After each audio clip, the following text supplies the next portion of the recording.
아멘. 항상 하는 얘기지만 우리는 전례 없이 유례 없이 힘든 날을 보내고 있습니다. 언론이 정론의 역할, 정언의 기능을 감당해야 되는데 제대로 말하지 않고 우리의 눈과 귀를 막아버리기 때문에 그 자세한 것과 심각성을 잘 모르고 살아갑니다. 어떻게 보면 차라리 모르고 사는 게 나을 수도 있겠습니다만은, 그러나 알고 사는 것이 좋습니다. 아는 만큼 보이고 아는 만큼 준비할 수 있기 때문인데요. 팬데믹의 고통이 채 끝나지도 않았던 2022년 연초에 발발한 러시아 우크라이나 전쟁과 지난해 10월 7일부터 시작된 이스라엘 하마스 전쟁은 온 세계 경제에 어려움을 초래했고 동시에 전쟁 확산의 공포를 가중시키고 있죠. 지금도 끝난 게 아니잖아요. 엎친 데 덮친 격으로 정전협정 70년이 될 즈음에 새롭게 고조되는 남북의 군사적인 대치 국면은 급기야 9.19 남북 군사 합의를 파괴하는 결과를 초래했고, 올해 들어서 급격하게 이제 저 북쪽의 지도자가 남을 향하여서 추적 제1적대국이며 불변의 주적이다, 이것을 헌법에 명시하겠다, 이렇게 말했습니다. 지난 50년 동안 남북관계 호전을 위한 모든 노력이 물거품이 되는 순간입니다. 분단된 지 75년 동안 우리는 그래도 같은 동족이라고 서로의 만남의 끈을 갖기 위해서 정권이 바뀔 때마다, 저 북한의 지도자들 3명이 바뀔 때마다 그래도 남북 정상회담이라고 하는 것, 남북 정상 간의 합의라고 하는 것을 도출해내서 언젠가 통일이 되면 우리가 동질감을 잃지 않고 서로 함께 이 민족을 다시 한번 빛내보자라고 하는 그 간절한 소망 때문에 합의를 했었잖아요. 7.4, 6.15, 14, 4.27, 9.19까지 5번 했는데 모든 노력이 물거품이 됐습니다. 북쪽의 지도자는 우리를 향해 대한민국이라고 처음으로 호칭했습니다. 이 말은 뭐냐면 이제는 두 나라로 갈려졌다는 것을 선언하는 것입니다. 그동안은 남한, 남조선이라는 표현을 늘 써왔던 것은 그래도 언젠가 우리가 하나가 될 거라고 하는 간절한 소망과 바람을 담은 그냥 한 줄기 빛과 같은 그런 표현이었는데, 이제는 그것마저 끊었습니다. 대한민국이라고 우리를 호칭함으로 두 국가가 완전히 나눠진다. 그래서 지금 세계적인 전쟁 전문가들도 한반도 땅에서 언제라도 전쟁이 일어나도 이상하지 않은 상황까지 왔다, 이렇게 진단하고 있죠. 뿐만 아니라 우리는 팬데믹 감염병 범유행을 경험하면서 느낀 게 있습니다. 탐욕스럽고 약탈적인 자본주의 세계 질서가 개편되지 않으면 살아날 방법이 없구나. 레이거노믹스, 레이건 대통령이 시작했던 거기서부터 출발한, 원래 출발은 훨씬 전부터 돼 있지만 20세기 초반부터 나왔던 단어지만 레이건 대통령이 당선되면서부터 레이거노믹스가 이제 발효되면서 신자유주의 정책이 있었는데 이게 좋은 것이 아니구나 하는 것을 알았습니다. 또한 생태계 파괴와 기후 위기를 막으려고 하는 전 지구적인 차원의 노력 없이는 언제든 또 다른 팬데믹이 올 수밖에 없다는 것도 알게 된 것입니다. 큰 교훈을 얻은 것이죠. 이 세상의 이러한 행태와 이 세대를 따르는 한 마른 뼈의 골짜기 같은 이 황무하고 황당한 생태계에 파괴된 도시의 모습들이 다가올 우리의 암울한 미래이며 우리가 우리 자손들에게 물려줘야 될 암울한 유산입니다. 두렵고 또 두려우며 불안하고 떨릴 뿐입니다. 그러나 하나님의 말씀은 전혀 다른 평화와 생명세계에 대한 미래 비전을 제시해주고 계십니다. 이사야는 노래했습니다. 이사야 11장 9절 말씀, 여호와를 아는 지식이 이 땅에 충만할 때 이 세상 모든 곳에서 해됨도 없고 상함도 없을 것이라고. 바로 이러한 즈음에 우리 한국 기독교 장로회 제108회 총회는 우리의 신앙의 선진들이 그러하셨던 것처럼 다시 처음으로 돌아가서 새롭게 시작하고자, 우리의 출발이 다시 처음으로 돌아가 새롭게 시작하자라고 하는 데서부터 출발한 첫걸음이었는데, 이제 우리가 70주년을 맞이하면서 표어를 이렇게 걸은 거예요. 그 첫걸음은 어디서부터 시작해야 되겠느냐? 영과 진리로 예배하는 생명, 평화, 선교 공동체를 이루어야만 하겠다. 지극히 당연한 것이고 우리가 알고 있었던 것이지만, 그러나 이때를 넘기면 다시는 이 교회가 오지 않을 것이라고 하는 그 절박함 때문에 이 표어를 채택한 것입니다. 만약에 우리의 선진들이 70년 전에 이 복음의 진리를 위해 영과 진리로 합당한 예배를 드리기 위해 목숨을 내걸고 나섰던 것처럼 우리가 매일 아침마다 말씀으로 새롭게 시작하고 순간순간마다 기도하며 순수했던 그 시절로 돌아가서 예배할 수 있다면, 이 험난한 팬데믹 이후 시기에도 우리는 하나님의 은혜의 손학비를 맞으며 하나의 복락의 강수에서 헤엄칠 수 있을 것입니다. 나아가 이런 신앙의 삶은 우리 교단의 개혁은 물론이요, 한국 교회의 개혁을 이뤄낼 수 있는 능력을 발휘하게 될 것입니다. 아직도 희망은 있습니다. 왜? 아직 안 망했으니까. 자, 이런 상황 속에서 오늘 본문 시편 85편을 택했는데, 여기 보시면 본문이 많아요. 이 총의 주제에 대한 본문이 4개나 된다고요. 하나는 시편 11편 1절에서 9절이고, 또 하나는 로마서 12장 1절 2절이고, 또 하나는 요한복음 4장 23, 24절이고, 그리고 오늘의 말씀 시편 85편 7절에서 13절이거든요. 근데 그 말씀들은 제가 나중에 차츰 드릴게요. 다른 본문들은. 오늘은 시편 85편만 가지고 제가 말씀드리겠습니다. 시편에 보면은 이제 대부분이 제목이 붙어 있어요. 표제.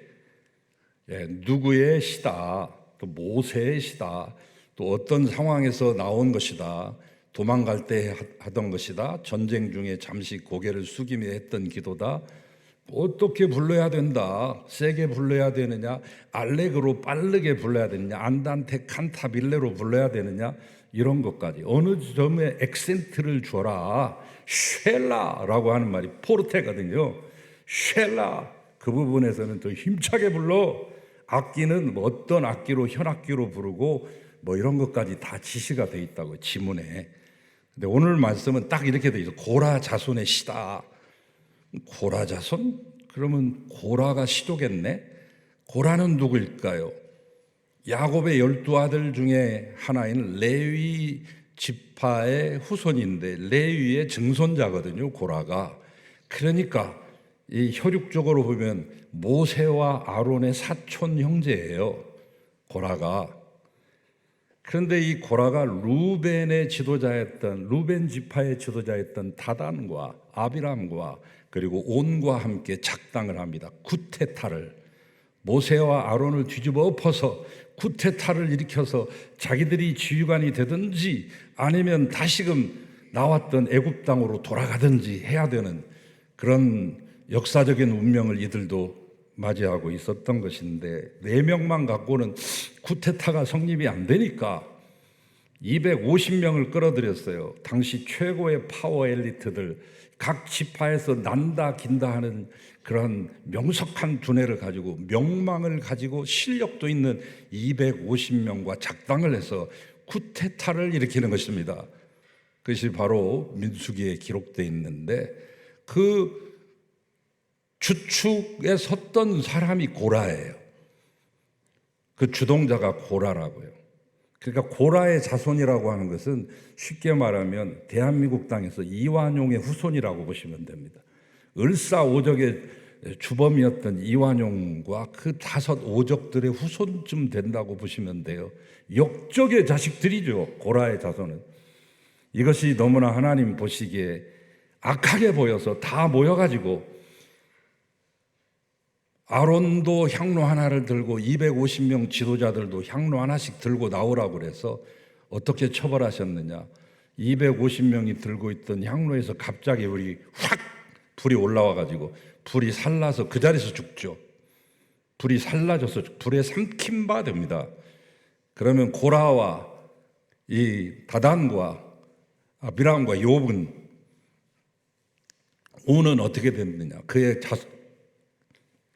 식솔들은 어떻게 됐냐. 서 있는 땅이 쫙 갈라지면서 일시에 그들을 다 삼켜버려서 죽었죠.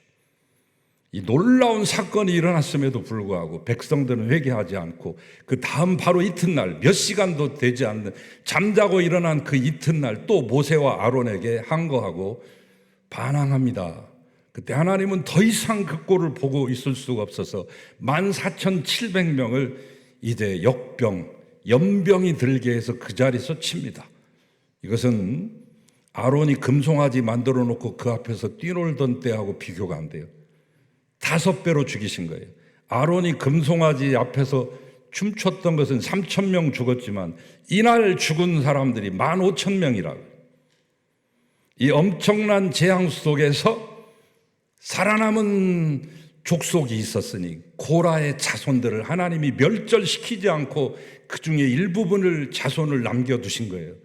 고라도 이스라엘의 백성 중에 하나였기 때문에 긍휼히 여기사 불쌍히 여기사 자손들을 남겨주셨으니 그 자손들이 감업하여 그 은혜에 감업하여 이후에 하나님 중심의 삶을 살게 되었고 더욱더 헌신하게 되었으며 다윗 왕이 그들의 모습을 지켜보고 감동받아서 그들을 모두 성전 안으로 불러 이제부터 너희들은 성전의 업무를 맡는 직무를 감당하거라 이렇게 일자리까지 주죠.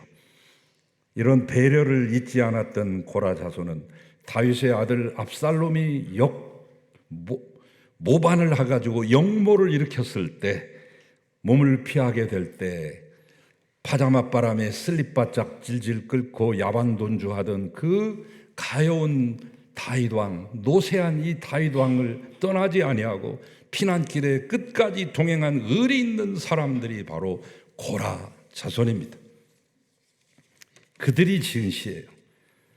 다윗에게 입은 은혜 잊지 않고 다윗과 함께 피난길에 올랐던 이 신실한 모습은 오늘을 살아가는 우리에게 큰 교훈을 남깁니다. 우리에게 부여된 사명, 특별히 세상에서의 직무를 하나님 나라와 연관시켜 더욱더 신실한 삶을 살아가는 기폭제를 제공해주고 있습니다. 그래서 시편 85편을 자세히 보시면 1절에서 3절까지는 과거의 하나님의 은혜를 찬양하고 4절에서 7절까지는 현재의 어려운 상황을 굽어보시사 살펴주시옵소서라고 하는 간절한 생명을 건 기도가 간구가 거기에 있습니다. 1, 2절을 보십시오. 여호와여 주께서 주의 땅에 은혜를 베푸사 야곱의 포로된 자들이 돌아오게 하셨으며 주의 백성의 죄악을 사하시고 그들의 모든 죄를 덮으셨나이다. 첫째 포로에서 돌아오게 하시며 둘째 모든 백성의 죄악을 사하시고 셋째 또 그 이후로도 저질렀던 모든 죄를 덮어주셨다. 여러분, 고라 백성은 이완용의 자식들이라고요. 대한민국 땅에서 이완용의 후손들이 발붙이고 살아갈 곳이 얼마나 있겠습니까? 그분들도 물론 우리와 지금 같이 살고 계시지만 조상이 잘못했지 뭐 그분들이 잘못했겠습니까만 그러나 고개를 들고 정체를 나타내기 어려운 그 환경 가운데 있는 것과 같은 이 고라 자손들이 이런 죽어마땅한 우리조차도 하나님의 은혜로 용서해 주시고 분노를 거둬주셨다, 진노 중에도 긍휼을 베풀어 주셨다라고 하는 것을 찬양하고 있는 것입니다. 여러분, 우리가 고라 자손보다 더 나은 게 얼마나 있겠습니까? 우리가 더 잘한 게 얼마나 있겠습니까? 그럼에도 불구하고 우리를 건져주셔서 전쟁의 잿더미에서 우리를 살려주시고 600만 명이 죽는 이 대참혹한 참사의 현장 한국 전쟁에서도 다시 일으켜주시고 가장 최빈국 대한민국을 여기까지 이끌어주신 그 하나님의 은혜, 우리가 잊어서야 쓰겠습니까? 오늘 여기는 정말로 또 한 번의 절체절명의 위기, 압살롬한테 붙잡히면 다윗 왕뿐만 아니라 같이 따라가고 시중 들었다고 고라 자손도 다 모가지 나갑니다. 죽느냐 사느냐 절체절명의 위기 속에서 하나님께 긍휼을 베풀어 달라고 간절히 호소하는 대목이 오늘 이 시편 85편에 숨겨져 있습니다. 그러면서 결단합니다. 주여, 여호와께서 하실 말씀을 우리가 듣겠사오니 무릇 그의 백성 그의 성도들에게 화평을 말씀하실 줄 믿습니다. 그리고 우리가 다시는 어리석은 대로 돌아가지 않겠나이다 라고 말하고 있습니다. 이것은 비록 고라 자손뿐만 아니라 이 시편을 읽고 있었던 유대인들과 그리고 수천 년 후에 이 말씀을 본문 삼아서 오늘 이 1월의 셋째 주 여신도 주일에 듣고 계신 여신도들과 우리 성도님들 모두를 지칭하는 것입니다. 우리는 108회 총회 주제인 영과 진료로 예배하는 생명평화 선교 공동체를 지향하기 위해서 이 말씀을 살펴보고 있어요. 자, 이 주제를 위해서 우리가 전환을 해야 됩니다. 수정을 해야 됩니다. 대전환, 리턴 아니 유턴 해야 됩니다. 잘못된 궤도를 수정하는 가장 과격하고 가장 확실하고 가장 짧고 가장 쉬운 방법은 유턴입니다. 뒤로 돌아라고 하는 겁니다. 돌아서 어디로 가느냐? 하나님께로 가는 겁니다. 슈브, 희년의 사상이 뭐예요? 슈브, 내게 돌아오라. 안식일의 사상도 슈브입니다. 안식년도 슈브, 희년도 슈브, 성경 전체가 다 슈브로 가득 차. 돌아와, 돌아오면 살 길이 있다니까. 우리가 돌이켜야 되는데, 첫째는 우리가 그 기후 위기를 자초한 우리의 방만한 삶의 형태를 좀 정리할 필요가 있습니다. 모든 피조물이 하나님이 지으신 우리의 형제와 자매라고 하는 이 넉넉한 판단하에 친환경적인 삶의로의 전환이죠. 바이러스가 창궐하여 수많은 사람과 동물이 사망에 이르고 생물의 다양성이 축소되며 개체가 많이 멸절하고 이제는 섬들이 침몰하고 있습니다. 성장 개발이라는 미명하에 자행됐던 모든 부작용들이 부메랑이 되어 나에게 날아오고 있고 인류를 위협하고 있는데, 이제 소위 기후재앙이라는 표현이 이제 낯설지도 않습니다. 미국 지역에 40m가 넘는 폭설이 갑자기 내리더니 동시에 북유럽은 마이너스 40도로 치닫고 서유럽은 물폭탄을 동시에 맞죠.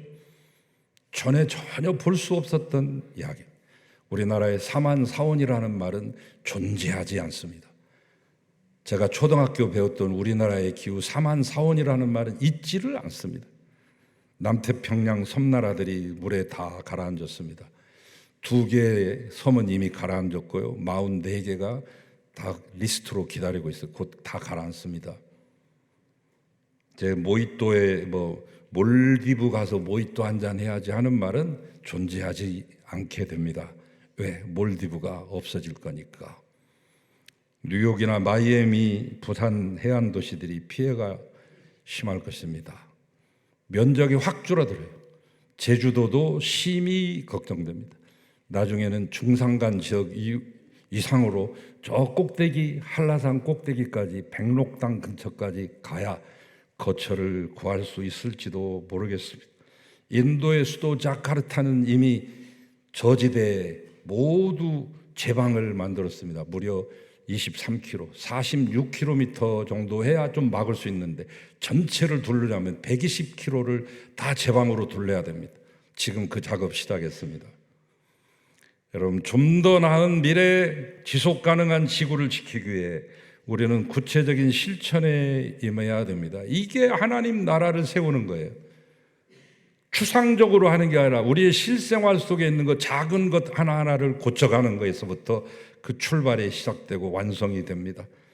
소비를 적게 하시고 쓰레기를 좀 줄이는 친환적인 환경적인 삶은 물론이고, 후쿠시마 원전 방류에 대한 위험을 인지하고 막을 방법을 찾아서 대책을 강구해야 됩니다. 더 늦기 전에.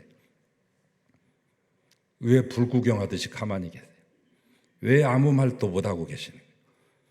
다 여러분의 입속으로 가고 여러분의 후손들이 먹는 것인데 그렇게 두려우십니까?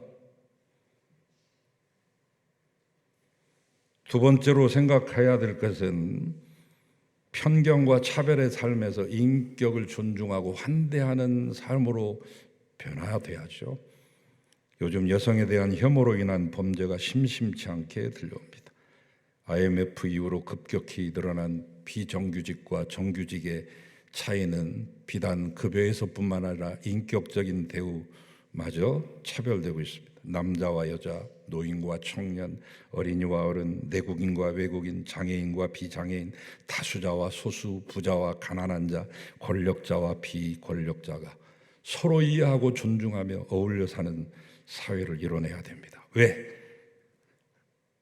모든 사람은 하나님의 귀한 피조물이기 때문에 그렇습니다. 다른 이유 없습니다. 모든 사람은 다 귀한 하나님의 피조물입니다. 무관심과 고립에서 관심과 연대로 나아가야 됩니다. 이제 1인 1가구, 혼자 사는 가구가 우리나라의 38%를 넘어가고 40%에 육박했죠. 많은 사람들이 고독사로 죽어갑니다. 5명 중에 한 분은 고독사로 돌아가시고 있습니다. 노년층에 자살이 많아지고 있습니다. 자살한 옛날에는 청소년들, 청장년들이 자살이 많았는데 요새는 노년층에서 자살률이 높아지고 있습니다. 바꿔야 되지 않습니까? 형식적인 예배에서 하나님을 기쁘시게 하는 예배로의 전환. 가난한 교인들이 많아졌어요, 여러분. 거꾸로 바꾸면 안 나가잖아요. 교회를 안 나가는 교인을 가난한 교인이라고 그래요.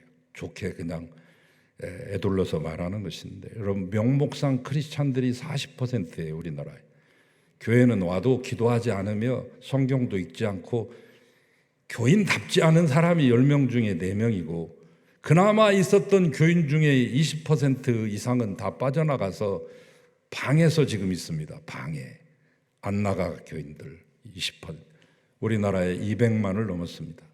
가난한 교인이.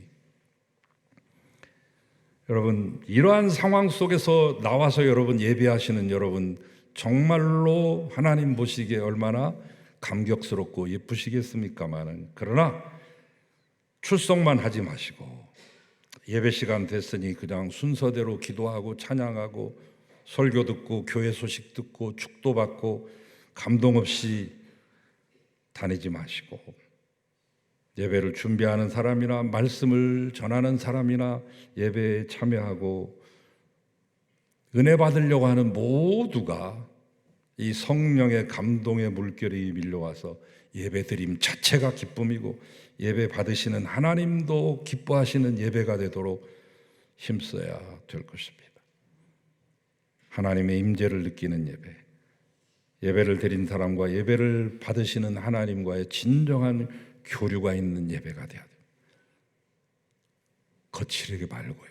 프로그램이나 이벤트, 화려한 조명이나 음향, 멋진 설교 이런 거 말고 설교가 중심이 아니에요. 시간만 설교가 좀 많이 차지할 뿐이지 설교가 중심이 아니라고요. 여러분이 드리는 모든 찬양과 헌신, 그 모든 것이 핵심입니다. 특별히 여러분 일주일 동안 밖에서 살다 오실 때 예배하는 마음으로 살고 순간순간 숨쉬는 순간마다 내딛는 걸음마다 하나님 모시고 하는 하나님 앞에서의 삶을 사는 것이 진정한 예배의 회복입니다. 이제는 경제 발전해가지고 성장하는 것 위주로만 가지 말고 건강한 복지 사회로의 전환이 꼭 필요할 때입니다. 우리가 어떻게 해서 세계 경제 10위권 안에 들었었습니다. 이제는 그것도 좀 밀려난 것 같은데, 그러나 한국의 이 행복 지수를 보면 세계 53위 정도밖에 안 되거든요. 행복은 성적순이 아닌 것처럼 부유한 것과 행복한 것은 비례하지 않는 것 같습니다. 이제 빈익빈 부익부로 더욱더 나타났습니다. 팬데믹, 코로나 이후에 세계 탑5, 세계 최고의 부자 5명은요, 재산이 다 지금 1142조 원이 됐어요. 코로나 3년 만에 이 사람들 재산 2배로 다 늘어났어요. 이 사람들은 가만히 앉아서 시간당 184억 원씩 벌어요. 이 팬데믹 3년 동안에 50여 명은 더 가난해졌어요. 이제는 백만장자가 아니라 조만장라가 생겨났어요. 빈곤율은 앞으로 230년 동안 근절되지 않아요. 세계 상위 1%가 전 세계 금융 자산의 43%를 독점해요. 1%가 하나가 43개를 가졌다고요. 나머지 99가 57개를 가지고 놀아먹게 하고 있으니 삶이 고단할 수밖에 없는데, 이제 우리는 가진 자만이 살아남고 가난한 자는 죽음에 내몰리는 현실을 방관해서는 안 됩니다. 모두가 함께 사는 삶, 함께함으로 의미 있는 세상 이루어야 됩니다. 소득이 적은 사람도 소득이 많은 사람도 같이 살아야죠. 그래서 의료보험이나 국민연금 외에 이제는 기본소득 같은 복지제도도 시행해야 되는 때가 온 것입니다. 괜히 쓸데없이 어느 계총 월급 많이 올려준다, 포퓰리즘에 의해서 표 많이 얻으려고 하는 그런 순간적인 단말마적인 그런 정책 말고 모두가 다 함께 같이 잘 살 수 있는 세상.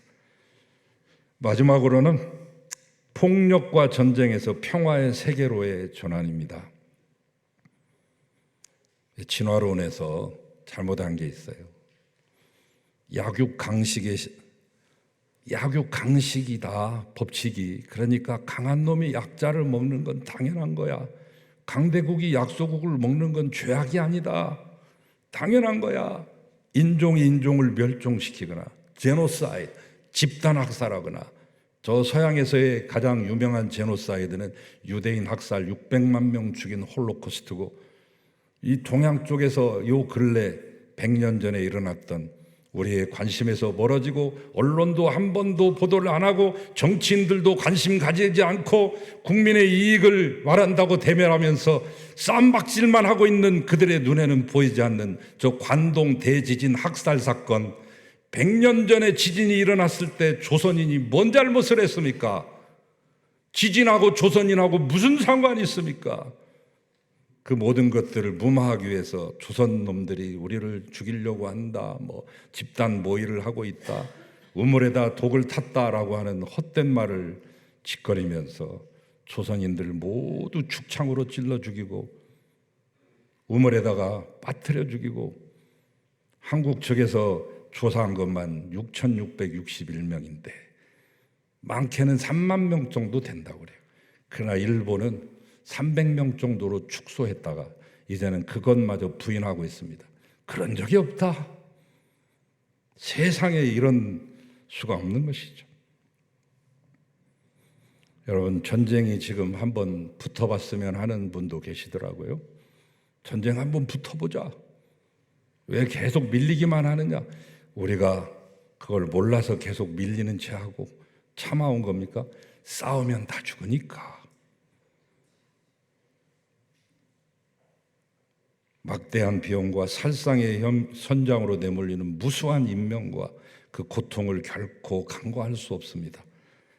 그런데 감사하게도 우리가 믿는 하나님은 평화의 하나님, 오직 하나님이 그 악과 죄를 소멸시킬 수 있으며 나아가 평화를 가능케 하십니다. 지금이 바로 그때입니다. 인간의 무력함을 깨닫는 그 순간 하나님이 보입니다. 그분이 더욱더 간절해집니다. 인간의 밑바닥이 하나님의 첫 출발 도약대가 되고, 인간의 위기와 절망의 순간이 하나님이 활동하시는 첫 시간이 되는 것입니다. 오늘 시편 85편 말씀 마무리하죠. 포로 후기의 황폐한 현실과 절망적인 상황 속에서도 희망을 놓치지 않고 이상적인 그 삶, 유토피아와 같은 에덴과 천국과 같은 그 삶을 노래하고 있어요. 다양한 추상 명사로 노래하고 있어요. 대표적인 추상 명사 4개가 등장해요. 사랑, 진리, 의, 화평. 유명한 말씀이 등장하죠. 10절, 11절. 인애와 진리가 같이 만나고 의와 화평이 서로 입맞추었으며 진리는 땅에서 솟아나고 의는 하늘에서 굽어보는도다. 기가 막힌 표현 아닙니까? 우리 모두가 다 꿈꾸는 바 아닙니까? 전쟁으로 말미암아 다 멸절되고 잿더미에 앉는 것을 바라지 않지 않습니까?